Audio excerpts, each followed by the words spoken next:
Baik,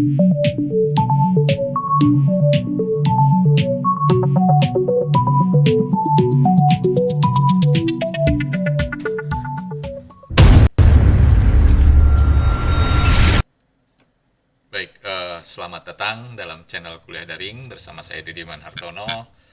Eh, Hari ini saya akan membincangkan tentang teori agenda setting. Ini teori lama, teori konvensional yang hari ini banyak digugat orang karena dianggap tidak relevan dengan dunia internet yang saat ini sedang berlaku atau bekerja. Gitu. Namun ada banyak tokoh komunikasi juga yang menganggap teori ini masih bisa dipakai gitu dengan sejumlah catatan-catatan tertentu. Nah, teori agenda setting ini akan saya gunakan, akan saya pakai untuk melihat pemberitaan tentang kasus Pak Johnny G. Plate, Menkom Info yang ditetapkan sebagai tersangka korupsi dalam kasus BTS oleh Kejaksaan Agung Republik Indonesia. Nah, media punya peranan penting untuk membuat penonjolan terhadap tema-tema tertentu, terutama terkait dengan kasus Pak Plate ini. Nah, seperti apa teori agenda setting? Seperti biasa, silakan subscribe, ya, tekan tanda loncengnya untuk mendapatkan informasi atau notifikasi terbaru dari video-video Kuliah Daring terbaru. Oke, boleh juga di-share buat ke teman atau kerabat yang ya barangkali tertarik dengan pembicaraan ini dalam Kuliah Daring ini. Oke, baik, kita akan membincangkan tentang peran media ya dalam kasus Pak Plate. Kita tahu bahwa Johnny G. Plate adalah Sekjen, Sekretaris Jenderal dari Partai Nasional Demokrat atau Nasdem yang dipimpin oleh Pak Surya Paloh. Sedangkan Pak Surya Paloh adalah salah satu dalam tanda kutip raja media di Indonesia. Beliau adalah pemilik Media Indonesia Group yang memiliki koran Media Indonesia, punya televisi Metro TV, punya channel-channel TV lokal, punya jaringan radio, punya jaringan media online di internet, ada mediaindonesia.com, ada Medcom dan sebagainya. Dengan kekuatan seperti itu, dengan kekuatan media yang dimiliki, Pak Surya Paloh tentu punya kesempatan untuk mengutak-atik kasus yang menimpa salah satu kader utamanya, yaitu Pak Plate. Nah, dalam hal ini media yang dipunyai Pak Surya Paloh punya kesempatan untuk membuat agenda setting sendiri yang bisa diberikan atau diinformasikan, diberikan kepada publik. Nah, terkait agenda setting ini, kita akan melihat bagaimana media umpamanya menonjolkan kasus-kasus tertentu dengan menghilangkan kasus lainnya. Ya. Nah, di Indonesia kasus-kasus teori agenda setting ini kita bisa lihat pada semua media gitu. Nah, akan lebih menarik lagi karena media di Indonesia ada pengusaha di Indonesia, pemilik media yang kemudian dia adalah politisi dan pemilik partai gitu. Selain Pak Surya Paloh ada Pak Haritanu Sudibyo yang konon digadang-gadang jadi Menkom Info menggantikan Pak Johnny G. Plate. Oke, baik. Kita lihat apa sih agenda setting gitu. Oke, ini adalah beberapa screenshot dari media yang dimiliki oleh Pak Surya Paloh, ya, Media Indonesia dan Metro TV. Ya, kita lihat bahwa secara normatif Media Indonesia membuat judul, pokoknya Surya Paloh hormati proses hukum Menkom Info Johnny G. Plate. Ya, kemudian Metro TV agak lebih menukik pada pertanyaan-pertanyaan yang mengarah pada bahwa kasus ini bukan murni kasus hukum, tapi adalah kasus politik. Kenapa menjadi kasus politik? Karena kita tahu Pak Surya Paloh dan Partai Nasdem menjadi inisiator pengusung Pak Anies Baswedan sebagai calon presiden pada Pilpres 2024. Pak Surya Paloh bersama partainya juga yang menggalang koalisi perubahan bersama PKS dan Partai Demokrat. Nah, uh, langkah politik Pak Paloh ini konon tidak disukai oleh Pak Jokowi yang punya punya preferensi politik berbeda dalam hal pilpres. Gitu. Ya, di beberapa media disebutkan bahwa Pak Jokowi tidak menyenangi sosok Pak Anies Baswedan. Nah, disinilah friksi politik antara Pak Surya Paloh dengan Pak Jokowi muncul gitu. Sedangkan mereka berdua adalah ya sahabat lama. Pak Surya Paloh adalah pendukung utama juga dari koalisinya mendukung Pak Jokowi menjadi presiden di 2014, 2019 gitu. Nah, tapi hari ini situasinya jadi berbalik. Nah, kalau kita mencermati berita-berita di Metro TV umpamanya. Metro TV selalu mendukung penuh kebijakan Pak Jokowi. Metro punya program khusus Presiden Corner yang isinya agenda-agenda kerja Pak Jokowi, Pak Presiden gitu. Ya. Nah, cuman belakangan kita bisa lihat ada perubahan arah dari proses pemberitaan di Metro TV gitu. Tadi Pak Plate tersangka tidak ada intervensi politik, tanda tanya. Kemudian semoga Pak Plate murni penegakan hukum. Nah, ini juga mengarahkan bahwa kasus ini bukan kasus hukum murni. Bahkan editorial Metro TV dalam tanda kutip mengolok-olok program IKN yang dianggap tidak menarik buat investor untuk menanamkan modalnya di sana.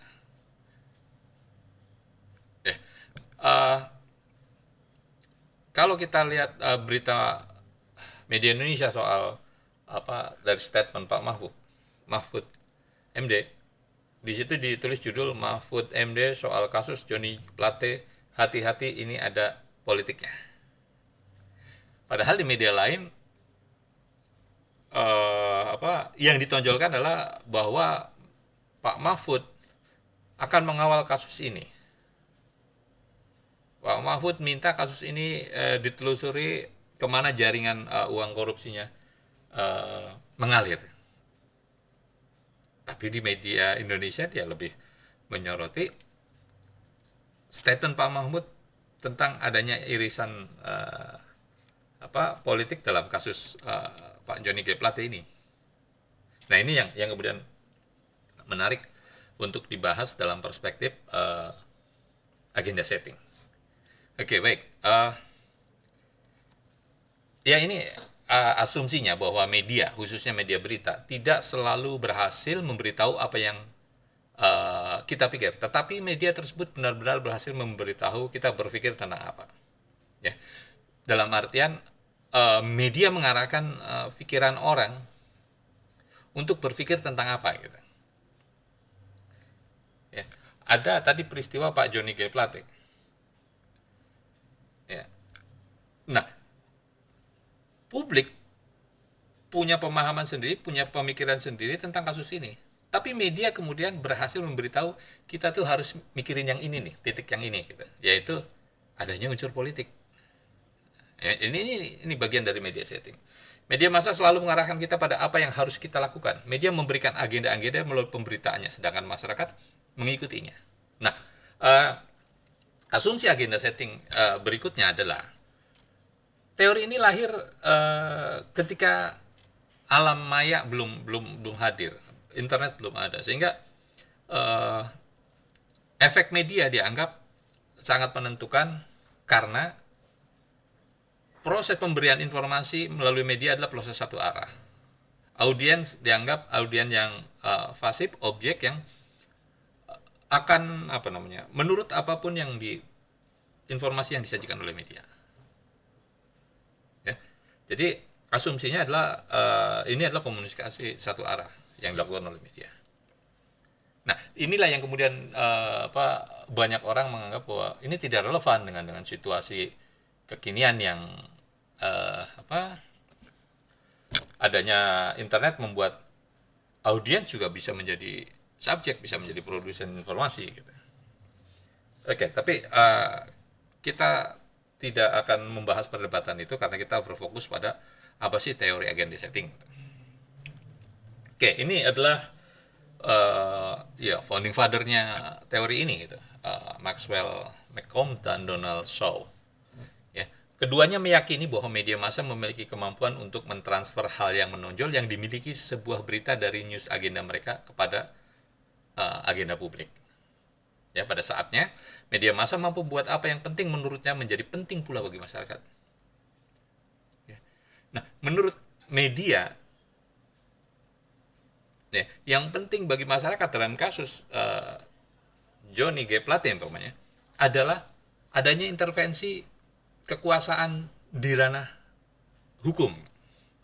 Kenapa? Karena tadi dikaitkan dengan langkah politik Pak Surya Paloh, langkah politik Nasdem yang berseberangan dengan langkah politiknya Pak Jokowi, Presiden Republik Indonesia saat ini. Gitu. Ya, meskipun dalam pidato reaction yang diberikan oleh Pak Surya Paloh atas penetapan tersangkanya Pak Plate, beliau bicara secara normatif bilang bahwa dia akan mengikuti proses hukum, menghormati hukum, gitu. Tapi Pak Surya Paloh juga justru meng-highlight, dia bilang ada godaan untuk berpikir bahwa ini adalah intervensi kekuasaan, meskipun dia bilang saya mencoba menolaknya. Nah, tapi highlight yang diberikan dia bahwa ini ada adanya unsur kekuasaan yang informasi yang terima dia tentang adanya unsur kekuasaan ini justru menjadi poin orang kemudian membicarakan tentang intervensi politik di kasus ini. Gitu. Nah, menurut Combe dan Shaw, agenda setting itu punya dua tingkatan. Ada level. Level pertama adalah media memiliki kekuatan untuk menentukan perhatian terhadap publik terhadap topik atau isu tertentu. Memberikan liputan yang luas dan berulang. Media massa dapat membuat masyarakat berpikir bahwa isu itu penting dan perlu diperhatikan. Ya. Kembali ke kasusnya Pak Plate. Isu yang kemudian ditonjolkan di sini adalah adanya intervensi politik di kasus ini. Ya. Nanti kita bisa lihat, coba cek aja, nonton Metro TV, nonton Media Indonesia, apakah pemberitaan tentang kasus ini memiliki durasi yang panjang. Ya kita bisa lihat pidatonya statementnya Pak Anies ketika pulang dari kantor DPP Nasdem, ya setelah Pak Surya Paloh memberikan pidato reaksi, kemudian malamnya Pak Anies datang kemudian Pak Anies memberikan statement juga yang secara normatif sama dengan Pak Surya Paloh. Nah, yang menarik kemudian statement ini pidatonya Pak Anies ini digelontorkan full tanpa ada potongan. Kalaupun dipotong-potong ada bagian-bagian tertentu, ya kemudian beberapa hari kemudian dipotong-potong untuk bagian-bagian tertentu yang menurut redaksi media tersebut ini menjadi penting untuk diperhatikan oleh publik.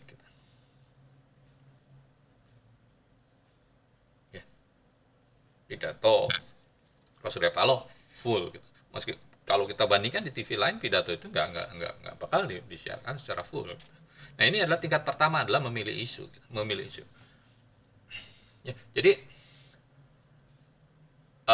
ada beragam isu, tapi kenapa isu ini harus ditonjolkan? Gitu. Isu ini harus diberikan ke publik. Gitu. Nah sehingga ketika isu ini dianggap penting, dia kemudian akan membuat rangkaian informasi berita dengan narasumber yang mendukung isu yang sudah ditentukan agendanya oleh redaksi media. Gitu. Dalam hal ini bicara tentang isu politik di dalam kasusnya Pak Johnny G. Plate. Nah, second levelnya atau tingkatan berikutnya atau tingkatan keduanya adalah selain menentukan isu yang penting bagi masyarakat, media juga dapat mempengaruhi masyarakat melalui bagaimana memahami isu tersebut dan bagaimana mereka memikirkannya. Media massa memberikan sudut pandang, memberikan eh,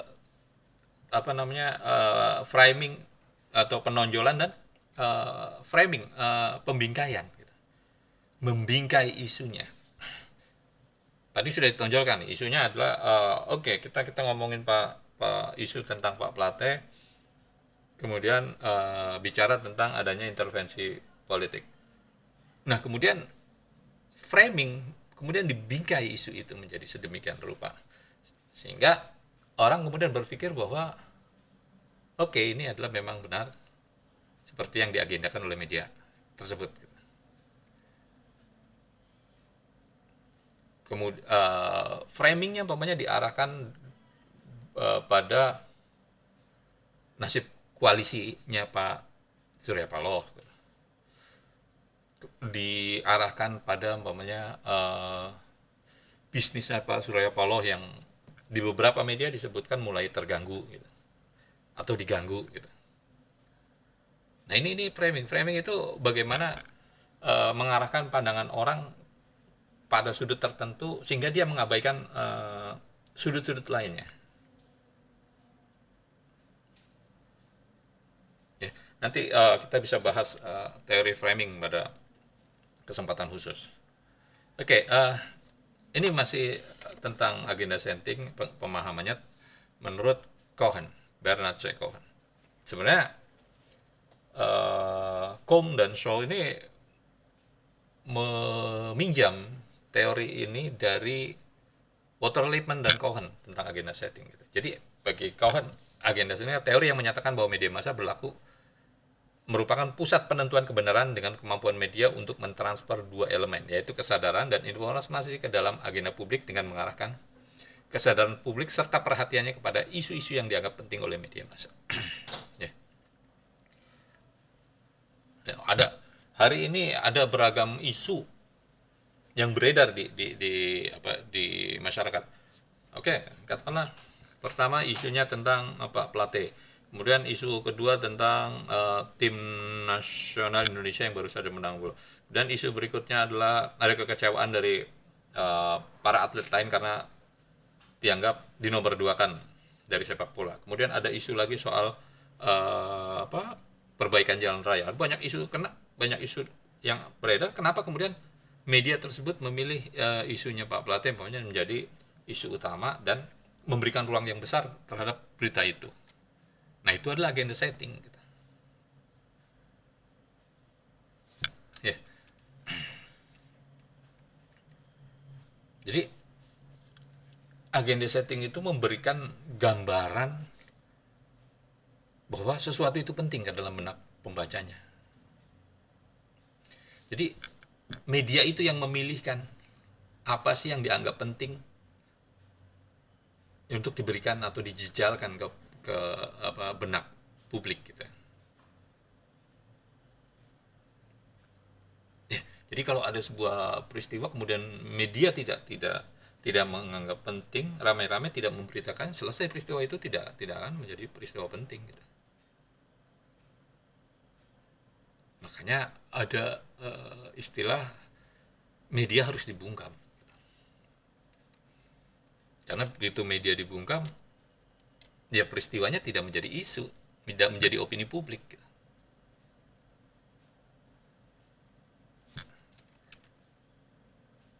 Oke,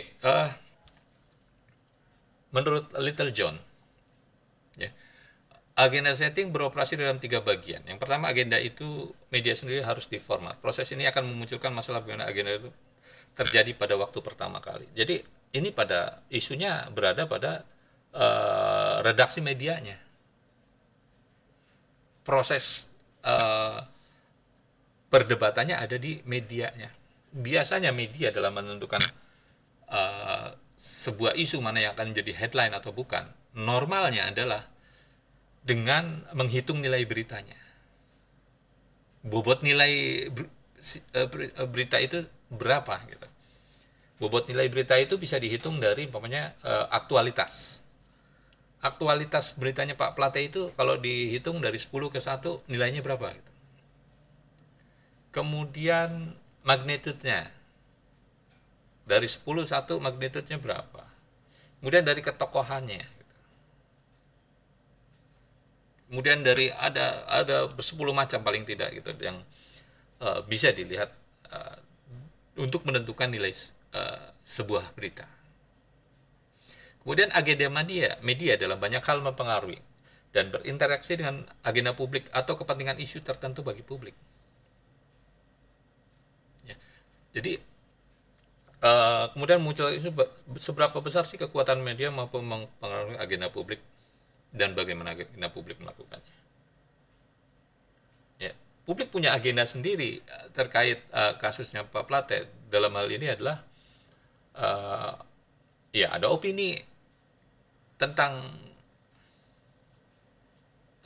ketidaksukaan Pak Jokowi terhadap pilihan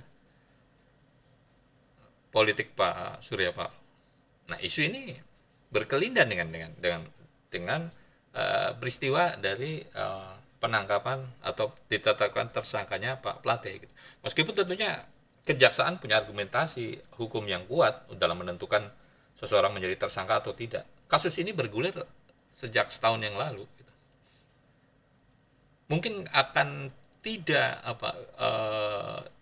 gaung politiknya tidak terlampau besar jika penetapan Pak Plate ini dilakukan sebelum Partai Nasdem mendeklarasikan Pak Anies sebagai bakal calon presidennya.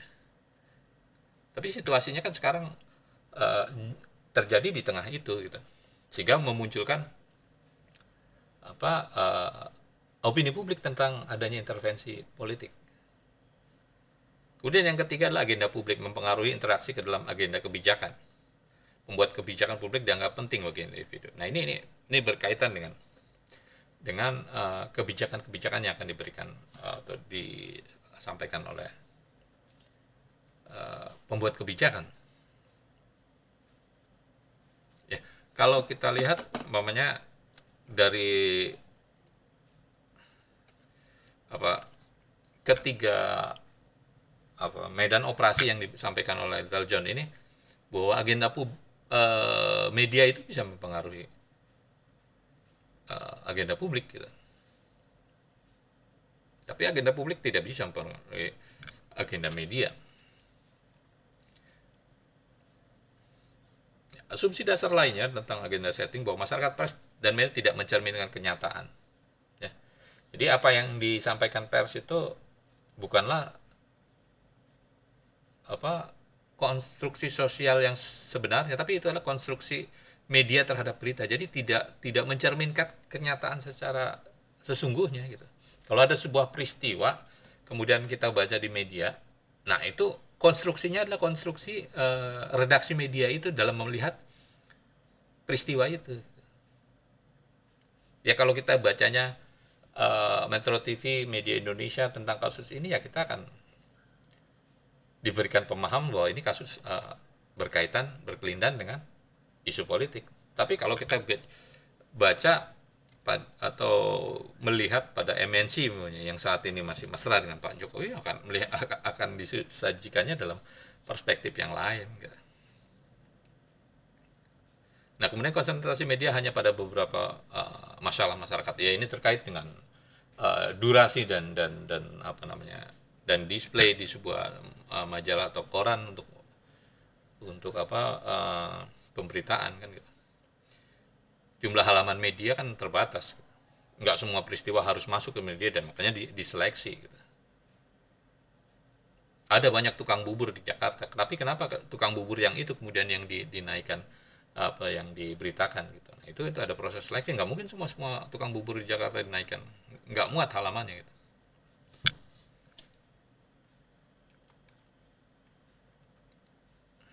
Nah, ini yang saya sampaikan di awal. Ini bahwa agenda setting teori ini dipertanyakan.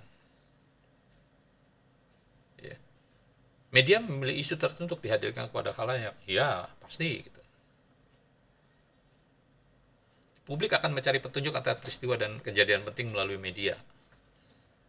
Ya, umumnya memang begitu. Media masih dipercaya sebagai tempat mendapatkan informasi. Nah, ini yang ketiga adalah hubungan langsung antara topik yang dipandang penting oleh media dan topik yang dinilai penting oleh publik, agenda publik dan agenda media tadi. Adanya keselarasan topik. Kemudian peran gatekeeper dalam menyeleksi topik yang dipandang penting. Gatekeeper, media sebagai gatekeeper tentu saja. Kemudian ada elit-elit yang menyeleksi topik, membincangkan topik ini yang kemudian diikuti oleh publik secara audiensnya. Jadi kunci agenda setting kemudian adalah menentukan porsi atas satu isu. Ya. Pembentukan persepsi publik dapat diusahakan oleh media dengan memberikan porsi pada setiap masalah. Jadi kalau nonton Metro TV pokoknya, ya kita lihat aja berapa sih durasi yang dia habiskan untuk memberitakan kasusnya Pak Plate ini. Gitu. Ya. Atau bisa jadi dia memberikan imbangan. Pamannya gini, dalam kasus Pilkada DKI gitu, ketika Pak Surya Paloh dan media Indonesia mendukung Pak Ahok, mereka memberitakan kampanye Pak Ahok, tapi juga memberitakan kampanye Pak Anies. Tapi porsinya berbeda. Pak Ahok mendapatkan porsi 3 kali, Pak Anies dapat porsi sekali. Nah, ini bagian dari kunci dari agenda setting yang harus kita perhatikan. Ya.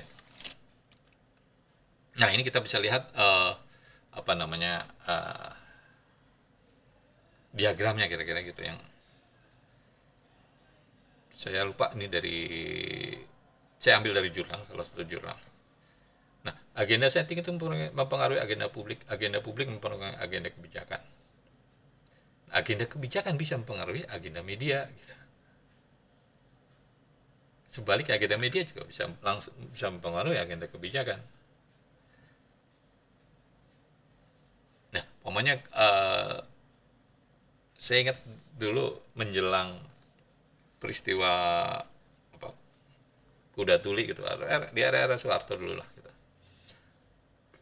Pemerintah punya kebijakan untuk melarang media menyebut nama Ibu Megawati dengan nama Ibu Megawati Soekarno Putri. Media harus menyebut nama Ibu Megawati sebagai Ibu Megawati Taufik Kimas. Nah, ini kemudian kan mempengaruhi agenda media dalam framing dan sebagainya. Nah, ini bagian dari proses ini yang bisa kita lihat. Jadi agenda setting tetap menjadi sebuah instrumen penting dalam memahami sebuah berita yang disajikan oleh media. Kendati kita bisa menggugat, mempertanyakan efektivitas dari agenda setting ini, karena di era internet publik bisa menentukan pilihannya sendiri, bahkan publik bisa membuat informasi sendiri. Ya, tapi apapun itu kita kembali lagi bahwa agenda setting masih merupakan sesuatu yang masih bisa bekerja di era internet ini. Kendati balik lagi efektivitasnya mungkin dipertanyakan. Baik, terima kasih telah mengikuti perkuliahan daring. Kita akan bertemu lagi pada kesempatan berikutnya dengan tema yang berbeda. Sampai jumpa.